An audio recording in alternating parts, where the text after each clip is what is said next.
Higit 194 billion pesos. Yan ang halagang nakatay matapos ang matinding pagbusisi ni Pangulong Bongbong Marcos at kanyang gabinete sa 2025 budget. Kaya't umaasang Malacanang na wala ng kokontra dahil naaayon na raw ito sa konstitusyon. Narito ang agenda report ni Eugene Nadalia.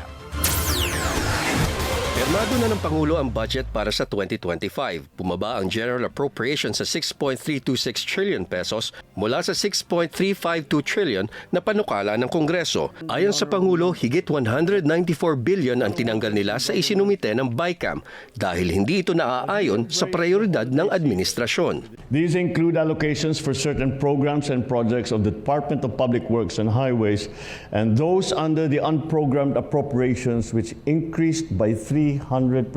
Naging kontrobersyal ang budget para sa DPWH dahil nalagpasan pa raw nito ang inilalaan sa Education Department na nauna na ring pinabulaanan ng mga kongresista. Ang unprogrammed funds naman naging mainit na usapin rin dahil sa patuloy nitong paglobo kada taon.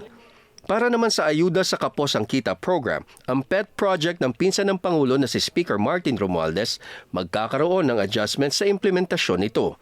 Maraming sektor ang pumuna sa AKAP dahil dinodoble raw nito ang trabahong sakop na ng ibang ahensya.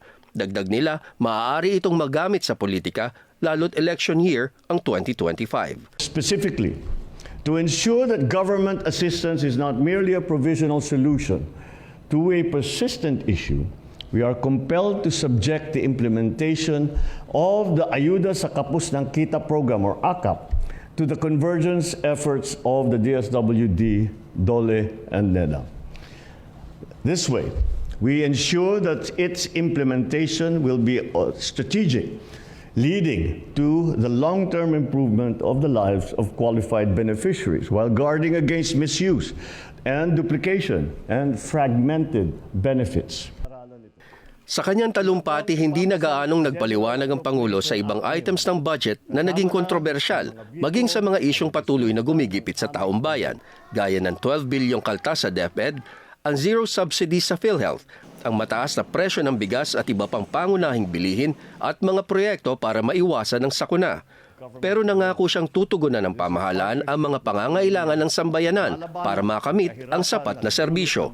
Nagpasalamat ang Pangulo sa taong bayan sa pagmamatsyag nito para siguruhing mapakikinabangan ng lubos ang budget sa susunod na taon. Sa sambayan ng Pilipino, nakikinig po kami sa inyo.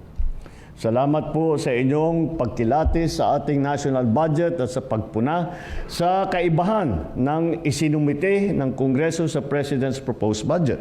Ito pong ipapasang General Appropriation Act ngayon. Kasama na ang mga veto ay resulta ng aming pagdinig sa inyong tugon. Nakakaasa naman po kayo sa budget na ito. Para sa agenda, Eugene Nadalia, Bilyonaryo News Channel.